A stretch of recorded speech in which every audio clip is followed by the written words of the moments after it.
Okay, so in the last video we looked at creating the structure of the web page, and we put the doc type, which tells the browser this is a document type. We have the HTML tags, which is basically, if you imagine this is like a sheet of paper, this is everything that, you know, every aspect of every element of your web page is contained within the HTML. This is like the A4 sheet of paper that you write something on. The head tag contains the information and the body contains the content.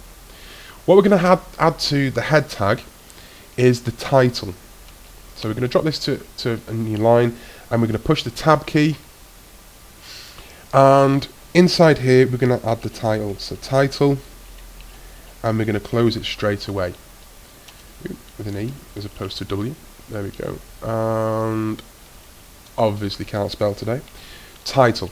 So one of the great things as well by using Notepad++, and I said to you last video to use this, was that it gives you colours. So if you notice there, I'll just go back and change this. So you'll notice that this text has now gone black. That tells you that it's not properly, it's not a proper tag. So if I put the L into there, it tells me that it is a proper tag. It's now gone blue, and if I drop this to a new line, you'll notice that there's now a connector between these two. So I can hit that and it'll collapse those two tags. Now, we looked at tags and I explained what the tags were, that they, you know, that this is a head tag for information, this is a body tag, but didn't really explain much about the structure of them. So a tag has an opening tag and a closing tag, and the content, so the stuff that you want to be displayed somewhere, lives in between these two tags. So I'm going to call this my first page,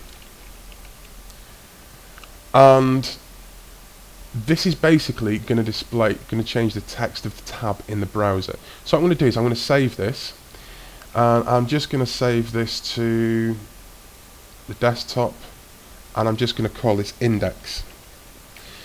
Index is a common name for your first page, and the reason being is on the web server will look for, if it's an Apache Linux-based server, it will look for index. If it's an ASP server, a Microsoft server, it will look for default.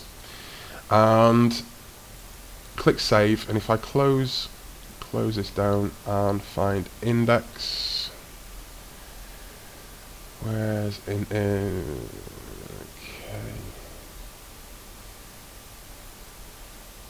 Where's that say? Oh, there we go, index. So if I don't want that to open with Chromium, I want that to open with Google Chrome. So I'm just going to open this up, and there is no content. There is absolutely nothing there, because if we have a look back at there's nothing inside the body. But we're looking for my first page. Now, one thing you'll notice, we've got this up here. So this is what the title does. It changes the content of the tab. So whatever's up in the tab. Now you can use a really powerful language like PHP, and you can dynamically change the content of the title. But we're not going to be looking at that. We're just going to be sticking to straight HTML. So if I put a few exclamation marks at the end and view this, you'll notice nothing's changed. Even if I click save and go back to the browser, nothing's changed. But as soon as I hit refresh, we notice that that's changed. That is the title tag. You can put other things up into the head tag, things like meta tags, which will have to give you a description about the page and give you some more detail about the page. But we're not gonna look at those. We'll leave, and we're going to now start to focus on what's going to go inside the body.